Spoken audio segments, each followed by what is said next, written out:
Good day everyone. Today I will be discussing some important aspects about the brainstem. By the end of this class, we are expected to identify and describe the structure and functions of the three major divisions of the brainstem, which are the midbrain, the pons, and the medulla oblongata. Identify the nerves and blood supply to the three major divisions. Highlight the important functions and clinical significance of the brain stem. The brainstem is located at the base of the human brain and at the top of the spinal cord, as you can see in this diagram. The brainstem forms a connection between the brain and the spinal cord and forms a conduit for various nerves and corticospinal tract between these two regions. The brainstem is generally composed of three main sections known as the midbrain, the pons, and the medulla oblongata. The brainstem contains connections of the various motor and sensory systems that help control various vital body functions. As mentioned before, the brainstem contains important reflex centers associated with the control and regulation of respiration, cardiovascular system, and consciousness. The brainstem contains 10 of the 12 pairs of cranial nerves, 3 to 12, except for the olfactory and optical nerves. The brainstem serves as receiving, control, and transmitting center for various motor and sensory functions by the corticospinal tract and the posterior column medial lemniscus pathway. The brainstem plays an important role in the regulation of cardiac and respiration function, control of the central nervous system, helps in maintaining consciousness, and regulates sleep cycle.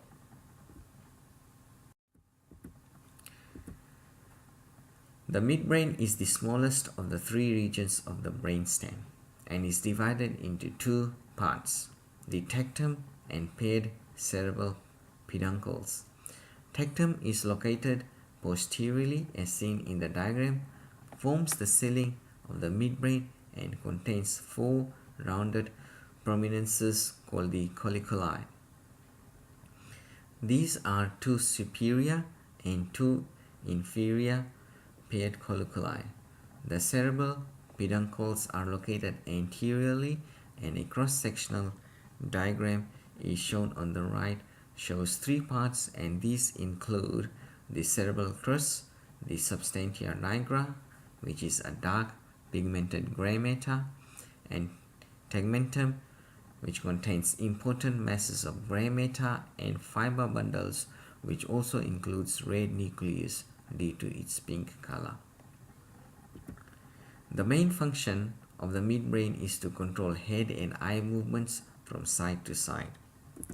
The reticular formation is an area of gray matter that is present at all levels of the brain stem and contains nerves that help in somatic motor control, cardiovascular control, pain modulation, sleep, consciousness, and habituation. An example may include ignoring certain usual noises during sleep but being alert to certain sounds like the alarm sounds. Blood supply to the brain is achieved by a major artery running along the length of the brain stem, known as the basilar artery, and its associated branches known as, and seen in the diagram on the right, being posterior cerebral artery and its peduncular branches, the superior cerebellar artery, and the posterior choroidal artery and its interpeduncular arteries. Venous return occurs through the great cerebral vein. Nerves of the midbrain include nuclei of the oculomotor nerve, which is the third cranial nerve, and the trochlear nerve, the fourth cranial nerve, as seen in the diagram on the right. The pons measures about 2.5 centimeters long, is the largest of the brainstem, and appears as a broad anterior bulge between the midbrain and the medulla oblongata. The pons, the pons serves as a bridge between the cerebellum and the cerebrum and contains two sections known as the anterior or the ventral and the posterior or the dorsal. The pons contains the pneumotaxic and the anoustic center that controls the respiration rate, which is the amount of air breathed in and the rate of breaths per minute. The functions of the pons also include sensory roles in hearing, equilibrium and balance, taste, facial sensations, facial expressions, chewing, swallowing, urination and secretion of tears and saliva. Additionally, reticular formation also helps in the regulation of deep sleep, respiration and posture. The blood supply to the pons is via small arterial branches of the basilar artery known as the pontine arteries.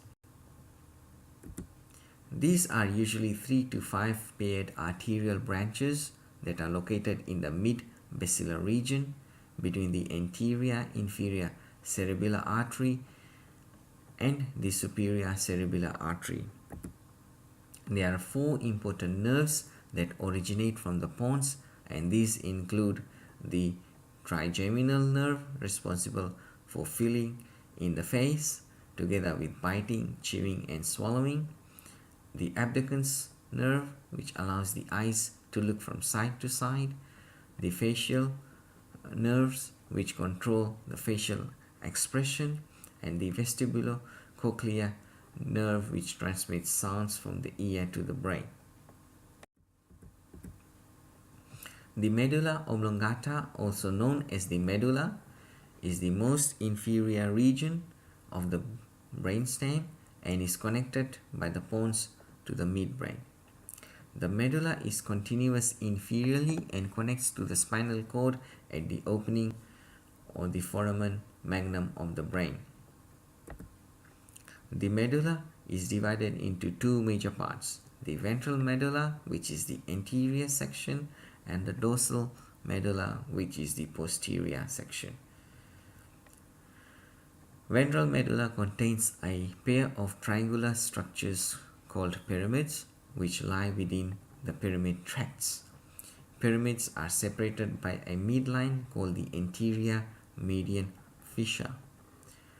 Ventral medulla also contains a pair of olivary bodies located centrally along the pyramids.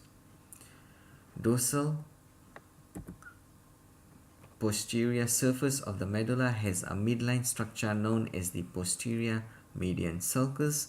This continues to the spinal cord, located laterally to the midline and separated by the posterior intermediate sulcus are the fasciculus gracilis and the fasciculus cuneatus. The medulla contains important centers such as the cardiac center to control the heart rate, the vasomotor center to regulate the vasoconstriction and vasodilation, the respiratory center to adjust rhythm, rate and depth of breathing. There are 5 pairs of nerves that originate from the medulla, and these include the abducens nerve, which arises from the junction between the pons and the medulla. The hypoglossal nerve extends out of the ventrolateral sulcus, and 3 more cranial nerves join the medulla in the posterior lateral sulcus, and these are the glossopharyngeal nerve, the vagus nerve and the accessory nerve. While the blood supply to the medulla is complex, generally this is aided by blood vessels including the anterior spinal, the posterior spinal, the posterior inferior cerebellar, the anterior inferior cerebellar, and the vertebral arteries.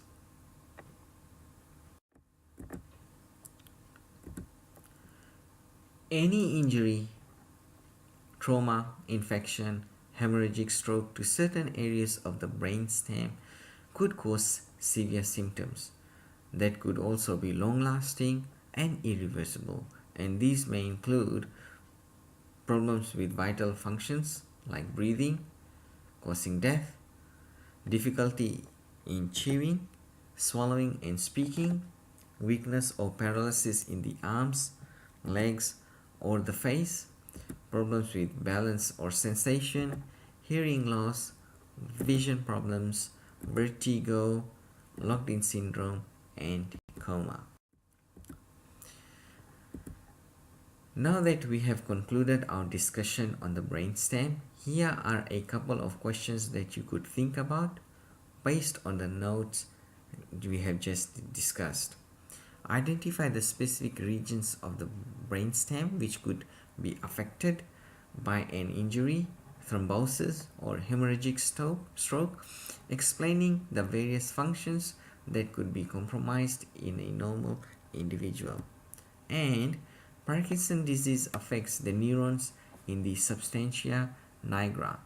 Describe the effects of this disease on the neurons and explain the likely symptoms an individual may exhibit. Will you be able to suggest a possible treatment for this condition? Explain your answer. Now please turn to the person sitting on your right and take 2 minutes to highlight a few important points to answer either one or both of these questions. Additionally, please refer to the following readings and YouTube videos for further information and details on the brainstem. Hope you enjoyed the class and thank you for your attention.